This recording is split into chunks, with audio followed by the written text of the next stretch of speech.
বাংলা সংস্কৃতির ঐতিহ্যবাহী ব্যবসায়িক রীতি হালখাতা।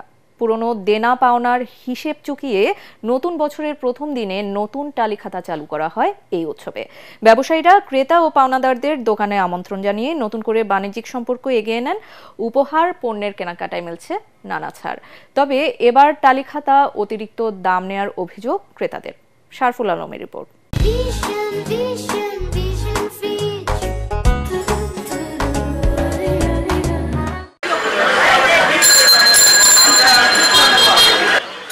বাংলা নতুন বছরের প্রথম দিন নতুন করে স্বপ্ন বুনছেন উদ্যোক্তারা।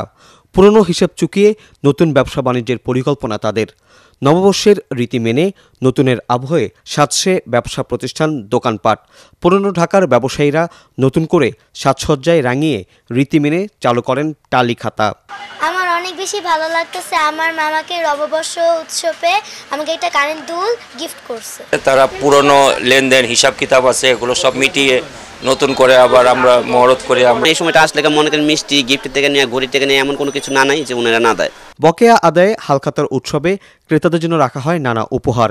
নতুন কেনাকাটায় দেয়া হয় ডিসকাউন্ট। হালখাতায় বাড়ে টালিখাতার চাহিদা। মান ও প্রকারভেদে এসব পণ্যের দাম রাখা হচ্ছে 200 থেকে 1,500 টাকা পর্যন্ত। মজুরি নিচ্ছে না, তারপরে বাজার যা আছে ওই জায়গাতে 2,000 টাকা কম নিচ্ছে। গিফট পাবো, তারপর মিষ্টি, এগুলা আর কি ভালো লাগে। আপনার মোটামুটি এই 200-300 পিস বিক্রি করা হয়, আর সর্বনিম্ন 20 টাকা থেকে 1,000 টাকা পর্যন্ত।